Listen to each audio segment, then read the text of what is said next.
Mark Zuckerberg secretly murdered someone. Jeff Bezos tried to destroy sacred ancient relics. And there's a family you've never heard of that's controlling the world. These are secrets billionaires don't want you to know. Like you probably didn't know, Zuckerberg's employees at Facebook are mysteriously dying, and it's all due to the contracts Zuck makes you sign at Facebook. He set it up to make you feel trapped at the company and literally work you to death, which is exactly what happened to Kin Chen, a Facebook engineer. Kin was offered a $200,000 yearly salary, which sounds great on paper, but that's the trap Zuck wants you to fall into.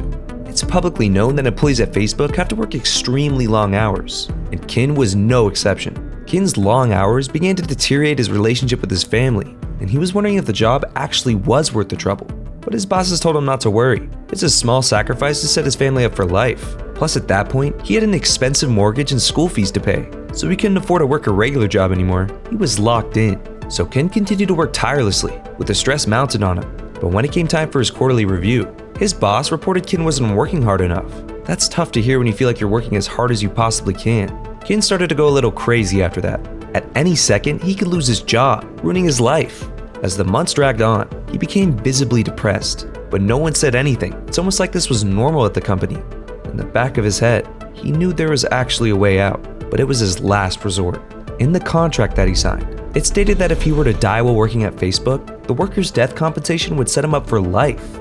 He quickly shook the thought out of his head. He would never do that, but some days he couldn't help but think about it. Then one fateful day, right before his performance review, Kin's coworkers noticed he was stressing a lot more than usual, and on top of that, his manager messaged him saying he wasn't happy with his work. This was devastating since the performance review was heavily influenced by the manager. The pressure was so bad that Kin stopped thinking clearly.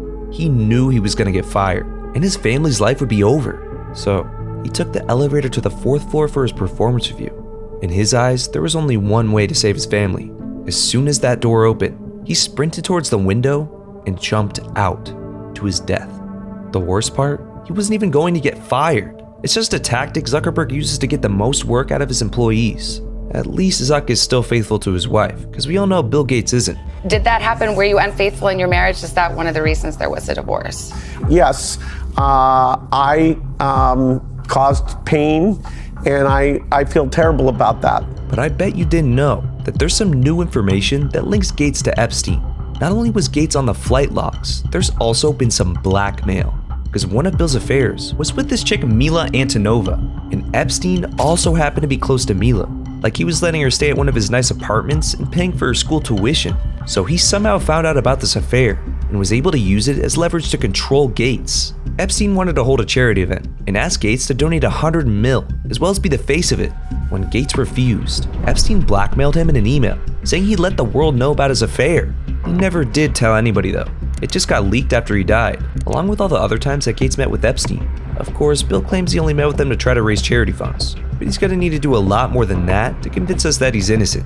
Jeff Bezos also cheated on his wife, but homes aren't the only thing he's wrecking. He's literally destroying entire landmarks just because he's a billionaire. Bezos is known to be a self-centered asshole who treats his employees like shit, but this was just a whole new level of narcissism. The problem started when he wanted to build the biggest boat in the world, so he dropped $500 million on a 417-foot tall sailboat. But this thing was so big that it couldn't even get out of the area it was being built. Blocking its path was this beloved historical bridge called the Hef that wasn't tall enough for the boat to pass underneath. So how did Bezos solve this problem? Well, he made it someone else's problem. He told the city that owns the 95-year-old bridge it needs to get taken down for his boat to get through. And surprisingly, the city agreed.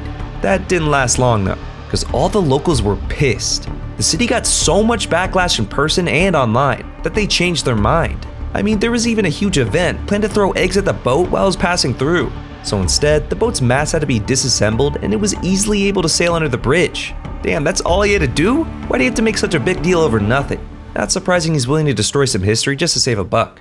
But the Snapchat co-founder Evan Spiegel almost destroyed his life after what he did, because some pretty shady things got leaked from his college years. See, Evan was a frat boy. He had joined Kappa Sigma at Stanford University and was about as stereotypical as you can get. He was emailing his homies. Yeah, remember, dude went to college like a century ago. But anyway, he was emailing them and saying shit like, hope at least 6 girls sucked your last night, because that didn't happen for me. I'll roll a blunt for whoever sees the most tonight. Have some girl put your large Kappa Sigma down her throat. For most people, if that got leaked, it could get you fired from your job. But the stakes were way higher for Evan, because he took the risk to drop out of college to start Snapchat. So if it failed, his reputation would be ruined and his life would be over. Snap already had a bad rep for being an app to send nudes, so when his emails got leaked showing what he said, it almost put the company out of business, completely destroying his life. But in the end, Snap somehow made it through, and dude's a billionaire now. Actually, he was the youngest billionaire ever in 2015. Just a few years later though, that title was taken by Kylie Jenner, until she got exposed and the entire internet canceled her. When Kylie sold 51% of her business for $1.2 billion, of course she made headlines. People started to take Kylie more seriously, and not just as some girl with plastic surgery who's only famous because her sister Kim K made a sex tape with Ray J. So with Kylie becoming the youngest billionaire ever, she was on top of the world. But that didn't last very long. See, the company Kylie sold her business to exposed her, and it came out that she was also lying about how much money the company was making. For years, Forbes and other sites have been talking about how successful she was, but it was all a lie. So when Forbes found out, they set the record straight and humiliated her with articles. But it wasn't just Forbes taking shots at her. The entire internet was clowning her. Now instead of being seen as a businesswoman, no one can take her seriously, and she's right back where she started. The girl is only successful because she's related to someone who made a famous sex tape. Ouch. And one of the people clowning her was probably Michael Bloomberg, because he's known for saying some of the worst things you've ever heard. You might know Mike for his company, Bloomberg LP, worth $90 billion. Or maybe you know him for his failed billion-dollar presidential campaign. But you might not know some of the wild shit he said. It all came out when his 64 employees filed lawsuits against his company for discrimination and harassment. In one scenario, a male employee of his was getting married, so allegedly, Bloomberg told all of his female coworkers they should line up and suck his dick as a wedding present. Imagine your boss saying that. He told another employee he'd like to get a piece of that meat. But the creepiest thing he's ever said was about his own daughter. And be warned, this might make you gag. During an interview, Mike bragged about his daughter, saying, "My daughter is tall and busty and blonde. We went to China together, and what's a 16-year-old gonna do on a business trip? So I got her dates in every city in China." Dude, that's your daughter. Again, this is all alleged, but it had a huge impact on his public appearance. His actions say something different though, at least. Like as mayor of New York, he made it a requirement for all city doctors to learn about abortion care, and has donated large amounts of money towards women and LGBT rights. Still, people think he's only done all that just to bury the sexist allegations. That's a pretty dark secret, but there's a family that holds the biggest secrets in the world. And I'm not talking about the Rothschilds or the Rockefellers, or any public family like that. I'm talking about the secret family that controls everything, but I can't even say their name.